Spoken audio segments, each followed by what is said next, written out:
இந்த மாதிரி சைக்கோபாத்த மூவில நான் பார்த்ததே இல்லை அப்படின்னு சொல்றவங்களுக்கு தான் இந்த வீடியோ. Hello flick lovers. ஸோ இந்த வாரம் என்ன வீடியோ பார்க்க போறோம் அப்படின்னா, நான் பார்த்ததுலயே top 5 psychotic characters of all time Hollywood part 1. வீடியோக்கு போறதுக்கு முன்னாடி மறக்காம ஃபிளிக் கிரிட்டிக் சேனலை வந்து சப்ஸ்கிரைப் பண்ணிக்கோங்க, ஃபாலோ பண்ணிக்கோங்க, அண்ட் உங்க ஃப்ரெண்ட்ஸ் கிட்ட மறக்காம ஷேர் பண்ணிக்கோங்க. ஒரு சைக்கோபாத் கேரக்டர் எப்படி இருப்பாங்க அப்படின்னா, ரொம்ப குவைட்டாவே இருப்பாங்க, அண்ட் ஆல்சோ வந்து ரொம்பவே நல்லா நார்மலா பிஹேவ் பண்ணுவாங்க, பட் ஆன்டி சோஷியலா இருப்பாங்க. ரொம்பவே வந்து பயங்கர கில்ட் இருக்கும் அண்ட் சேட்னஸ் பயங்கரமா இருக்கும், மேனிபுலேட்டிவா இருப்பாங்க, அண்ட் ஆல்சோ வந்து ரொம்ப இம்பல்சிவ். ஸோ டக்குனு ஒரு டெசிஷன் எடுத்துவாங்க, அவங்க யோசிக்காமலே பண்ணிடுவாங்க அதை. ஸோ நான் சொன்ன மாதிரியே இந்த கேரக்டர்ஸ் எக்ஸாக்டா போர்ட்ரே பண்ற நான் பார்த்ததுலயே டாப் 5 சைக்கோபாத்திக் வில்லன்ஸ் தான் வந்து நான் இப்ப சொல்ல போறேன். அதுல டாப் 5ல இருக்கிறது நம்ம தலைவர் ஸ்டான்லி குப்ரிக் டைரக்ட் பண்ண கிளாக்வொர்க் ஆரஞ்ச். இதுல நடிச்ச மால்கம் மெக்டோவல்ஸ், அவரோட கேரக்டர் வந்து அலெக்ஸ் டி லார்ஜ். ஸோ இந்த கேரக்டர் தான் வந்து பயங்கர சைக்கோபாத்தா நடிச்சிருப்பாங்க.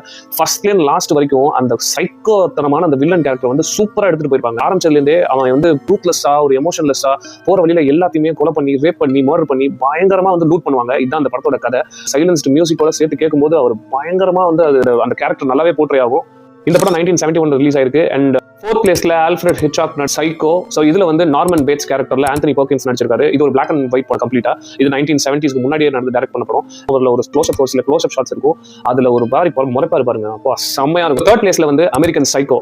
இந்த படத்துல நடிச்சது நம்ம தலைவன் கிறிஸ்டியன் பேல். பின்னி உதவிப்பான். அந்த படத்துல பேட்ரிக் பேட்மேனா வந்து கேரக்டர் நடிச்சிருக்கான். ஃபர்ஸ்ட்ல இருந்து லாஸ்ட் வரைக்கும் அந்த ஒரு சைக்காட்டிக் ஃபீலை சூப்பரா கொண்டு வந்திருப்பான். ரொம்ப நார்மலா சிரிப்பான், ரொம்ப ஜாலியா பேசுவான், ரொம்ப கேஷுவலா இருப்பான். வீட்டுக்கு கூட்டு வந்து பாட்டை போட்டு ஒரு வெட்டுவான் பாரு. படம் ஃபுல்லா ரத்தம் தெரியும். ஆனா கடைசியில படம் பார்த்ததுக்கு அப்புறம் கிளைமேக்ஸ்ல வச்சாம ஒரு ட்விஸ்ட் தெரிஞ்சிட்ட. அண்ட் 2nd பிளேஸ்ல இருக்கிறது my favourite movie Silence of the Lambs, Hannibal Lecter. இந்த பேரை கேட்டு பயப்படாதவங்க யாருமே இருக்க மாட்டாங்க. ஆந்தனி ஹாப்கின்ஸ் அந்த ரோல்ல வந்து ஆக்சுவல் சைக்கோபாத்தாவே வாழ்ந்திருப்பாரு. அண்ட் எஸ்பெஷலி அந்த ஜெயில் சீனை கீழே போய் இன்வெஸ்டிகேட் பண்றதுக்கு ஹீரோயின் போவா. அப்ப வந்து அவனோட ஃபேஸை காமிப்பாங்க பாருங்க, அவ்வளவுதான் மிரண்டுருவீங்க அவனை பார்த்து.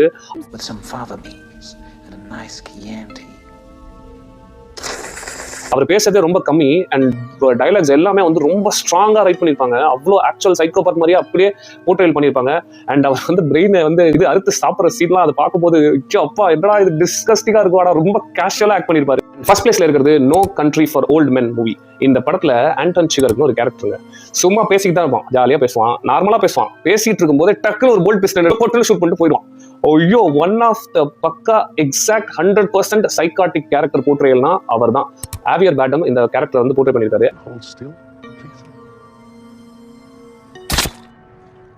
டன் பெர்ஃபெக்ட் பக்கா சைக்கோபாத்திக் கேரக்டர். மெக்கானிக் ஷாப்க்கு போவாரு. அந்த மெக்கானிக் ஷாப்ல போயிட்டு அவர் பேசுற ஒவ்வொரு டயலாகும், ஒவ்வொரு நிமிஷமும் நமக்கு பக்குன்னு இருக்கும். அந்த காயினை வந்து டாஸ் பண்ணுவாரு பாருங்க.